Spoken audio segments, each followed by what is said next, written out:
version of Ducktales set to premiere soon, it seems like this is as good a time as any to look back at the classic version of the series that premiered on television back in 1987 and put a spotlight on some of the best episodes that came from this amazing animated series. But before we list the best episodes, let's just talk about the show in general first.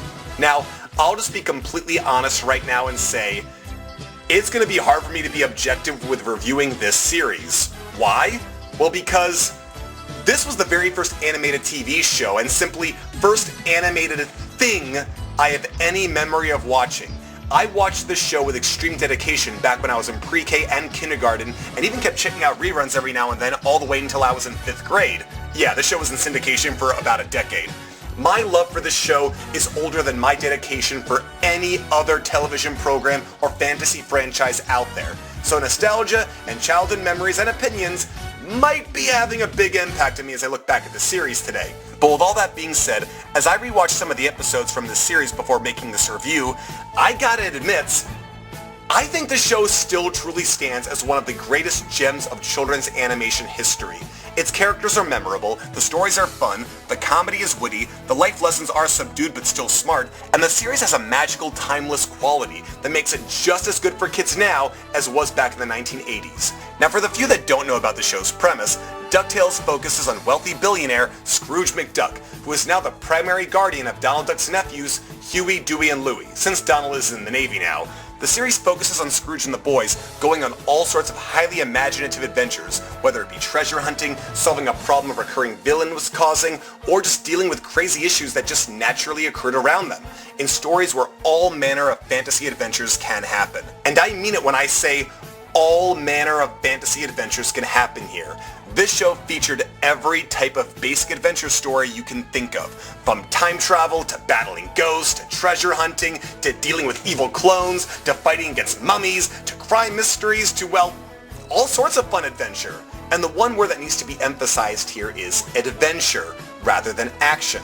The characters almost never solve their problems with brute force or violence, and instead, it's brilliant thinking and peaceful problem solving that gets them out of most problems, kind of like the way problems get solved in Doctor Who.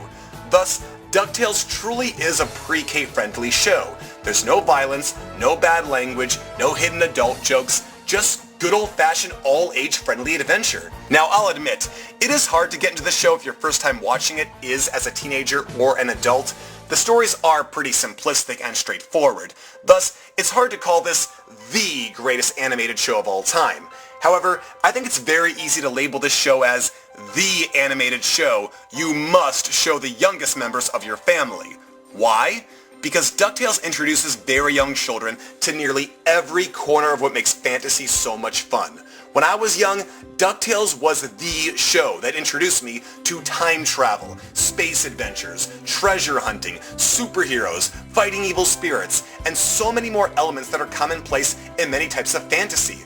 Despite this show not actually being the origin of where all types of fantasy stories come from, it sure does a great job at feeling like that when you're a little kid.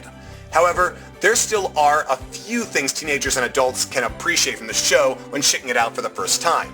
For one, the animation is always really good, with crisp lines, colors, and movements that still look better than most animated shows that are on today. Plus, you might have some fun reading the credits of this show, because many of the crew members that worked on this program later went on to do all sorts of other great animated hits, such as Ninja Turtles and Batman the Animated Series. But despite having some young, fresh talent, the show also had some entertainment veterans and legends on board, the two most prominent being Hal Smith, who voiced a handful of characters, both good and bad, and the voice of Scrooge McDuck himself, Alan Young, one of the longest living personalities from the golden age of radio, who sadly passed away last year. But moving on now, one that is new to watching the show might be asking, which episodes are the best? Well, that is hard to say. Unlike some animated shows, DuckTales was very consistent in its quality. There was never a bad episode. Plus, the show never was so formulaic that many episodes blended together. Unlike most 80s cartoon shows, each individual episode was pretty distinct. So for my list of best episodes, I'll simply be looking at two factors. Which episodes did I enjoy the most as a kid, and which episodes still fascinated me as an adult. So I've gone on and on about the show. Let's get on to the real meat of this review. This is the top 10 classic DuckTales episodes. Number 10, Send in the Clones. In this early entry of the series, we get a fun tale where the evil Magica Dispel tries to steal Scrooge's lucky dime, which she believes will grant her magical powers. To get it, she magically transforms the bad Beagle Boys into clones of Huey, Dewey, and Louie, and they go in undercover into Scrooge's home. It's a pretty simple tale of evil twins, but it's actually pretty fun to watch. One of the other minor flaws of the series was always that the child characters did have pretty blank personalities in the sense that nothing really separated the boys and girls in the show other than the fact that they were boys and girls. But that just makes it all the more fun when the evil clones of Huey, Dewey, and Louie come in with not just contrasting characteristics, but actual personality. And it is fun to see Scrooge and the others actually play off these actual defiant and emotional boys. An all-around very fun story. Number 9. Duckman of Aquatraz. Now in this episode, we get a much more straightforward crime-centered story. Scrooge is framed for a crime he didn't commit and gets sent to a maximum security prison. From there, it's up to Huey, Dewey, and Louie to figure out who the real criminal is. Meanwhile, we get some pretty entertaining scenes with Scrooge in jail. Now at first you think this is going to be a silly tale where Scrooge totally doesn't fit in with prison culture, but the irony of all ironies is, he does! There's even a funny scene where Scrooge arm wrestles all the prisoners and wins, but then he becomes an unwilling participant in a Prison Break style adventure, full of all sorts of heart-pumping, breathtaking, exciting adventure. It's a solid and very enjoyable story. Number 8. Duck to the Future. Like the title infers, this is a time travel adventure. It wasn't the only time travel story the series did, but it was easily the best. After Scrooge gives his nephew some harsh advice on how to run a business, he gets sent to a dystopian future where the entire world is managed like a corrupt business run by Scrooge's nephews and Magica Dispel. It's a fun tale that shows actually older viewers, be careful what kind of advice you give children, because they might take it to the serious extreme. But aside from that, it's a fun sci-fi story. You've got hover cars, robots, and of course, seeing a possibility on how all the characters turn out years later. The stakes are pretty high, and the characters do get into some pretty serious peril at times. It's everything you want from a fun time travel tale. Number 7. Super Ducktales. In this fun 5-part miniseries, which was actually aired as a movie in some areas, we get a well-constructed story that actually involves a superhero origin. When he has to move a money bin, Scrooge hires a new accountant, Fenton Crackshell. However, Fenton secretly comes across a super robot suit that Gyro Gearloose created, and he becomes a superhero, Gizmo Duck. And as a superhero origin story, this is pretty solid. It's the story of an underdog with a good heart who tries his best to help others, but winds up getting the ability to help people on a grander scale. He messes up a bit at first, but in the end, becomes a true hero. The story is also pretty fun in that it starts out with a very simple plot thread of the Beagle Boys just trying to change the city planning department plans that'll cause a highway to be built on Scrooge's land. But over time, the villain's plan just gets more and more crazy to the point where this simple money heist story evolves into a simply insane adventure. It's definitely a fun miniseries to check out in place of regular family movie nights. Number 6. Once Upon a Dime. Now despite Scrooge being a seemingly self-centered billionaire, you suddenly gain a lot more respect for him in this episode that presents the tale of how he became a billionaire. Through flashbacks, we learn that Scrooge actually came from a very poor family and had very little respect from those around him. However, he learned to work smarter, not harder, and created methods that allowed him to make a great profit without sacrificing quality of work. And through his multiple methods he used to get rich, some of them being actually very creatively smart, you understand that unlike some wealthy billionaires out there, Scrooge is actually wealthy because he was honest and worked incredibly hard and grew in his intelligence with every step along the way. It's an episode with fun backstory that will only make you respect the series and its lead character even more. Number 5. Allowance Day. This very clever story starts out with a simple enough plot of Huey, Dewey, and Louie wanting their Saturday allowance a day early. So through a series of ruses, they trick Scrooge on Friday morning into thinking it's Saturday morning. However, Scrooge, who now thinks it's Saturday, begins asking all of his business heads why they're not doing what they usually do on Saturday, which causes those business heads to tell everyone else, hey, it's Saturday and don't ask how we missed the day, just go with it. Thus, like a domino effect, the whole world begins thinking it's Saturday instead of Friday, which causes mass confusion everywhere. It's a subtle but fascinating scenario that might cause one to ask, how much of our perception of reality around us is based on facts we've acquired ourselves, and how much is based on whatever stuff people tell us? And interestingly enough, it is hard facts that brings everyone back to their senses. It's a smart tale that shows how just blindly following the words of those around us without looking at hard facts can lead to an insane world. Number 4. Do Re Mi. Now this episode is fondly remembered for teaching a subtle economics lesson for kids, all the while still being a very entertaining tale. Gyro Gearloose creates a machine that can duplicate anything. So Huey, Dewey, and Louie do what any kids would do with this machine and duplicate their money.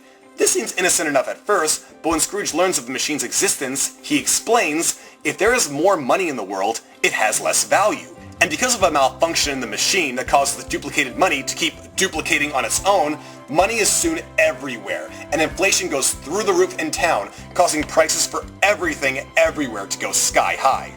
Now by this point in the story, the lesson is well learned, but the major problem still exists. But in probably the most comedic way to solve the issue of there being too much money in town, the main characters actually break a group of criminals out of prison, have everyone in town encourage the criminals to steal their extra money, and then the criminals and their extra money are blown up.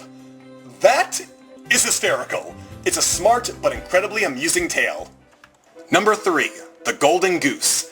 Now this is actually the 2-part series finale of the entire show, and as the series finale goes, it's pretty solid. Sure, you don't see every character come back or see any villains get their final comeuppance, but as a high-stakes adventure story, this is very solid. Similar to the stories of King Midas, the characters find an artifact that can turn anything it touches into gold. However, in a more clever reimagining of this ancient tale, it's learned that if the artifact doesn't get returned to its resting place, the entire world and everyone in it will eventually turn into gold. And that actually starts to happen. So in the story, Scrooge McDuck literally has to save the world from ending. It's actually ironic that the one thing Scrooge wants more of, that being gold, is exactly what he's trying to prevent everything on the planet from turning into. The absolute highlight of the story is the climax, where things really do reach some very high stakes, and we do come very close to seeing the death of all of our favorite characters. There's no better high-stakes adventure that you can find anywhere starring these daring ducks. Number 2, The Curse of Castle McDuck. Now this more clever story mixes simple adventure, mystery, and interesting backstory on Scrooge's family, all in one episode. The story starts out with Scrooge and his family exploring a castle that Scrooge's ancestors built. However, no one has entered it in many years because it's supposedly haunted. But then Scrooge and the children actually encounter what looks like a ghost hound. But immediately, Scrooge believes there's more to what's really going on here, and it turns out he's right. The castle is apparently being used by a group of men who have found access into it through secret passageways, and now it's up to Scrooge to retake the castle from the strange intruders. Now the story is smart because the motivations of these strange intruders and where they come from is truly a mystery throughout most of the episode, and when you do get the answers to all your questions, it truly does come across as a real surprise.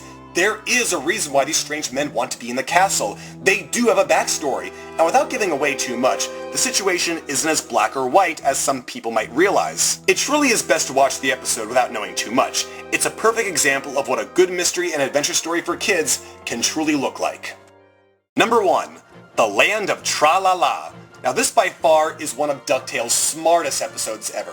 There's no mystery, serious drama, or high-stakes adventure involved, but it makes you think more than any other episode. Scrooge, was starting to go crazy because of all of his business dealings lately, is recommended to take a vacation in a faraway country that has no money. And when he gets there, Scrooge learns this country is the real deal. Everyone helps each other out with no transaction or reward desired, and everyone shares what they have fairly. But then Scrooge drops a bottle cap from a drink he had earlier, and since bottle caps have never been seen in this country before, suddenly everyone in this land wants a bottle cap badly. So bad, in fact, they begin offering goods and services for bottle caps. Now Scrooge does try to divide his wealth evenly by giving each person in the country just one bottle cap each. But then criminal-like activity causes one person to get an extra bottle cap. So in order to make everyone happy, Scrooge starts giving everyone tons of bottle caps. However, this does not solve the issue. People begin noticing which bottle cap brands are more rare, and thus some caps become more rare than others. And then pretty much an economy similar to ours is developed, but based on bottle caps. And similar to the episode Do Re Mi, the people are given more of their new currency by Scrooge, but that only brings in inflation, and the society goes insane. The fictional country in this story alone could start so many discussions amongst highly educated individuals. I mean, this is the kind of stuff you talk about in college-level anthropology, sociology, and economics courses. But the story is still straightforward enough that kids won't feel lost. It's a perfect example of what made Ducktales one of the smartest children's shows of the 1980s. And so there you go, a small sampling of what made the classic Ducktales series so good. And by the way, I am definitely sure everyone who grew up with this series is going to feel like I left out some of their favorite episodes. But I'm okay with that, because there's just so many good stories in this spectacular show. And hopefully we'll see storytelling just as smart and just as interesting in the new version of the series as it begins soon.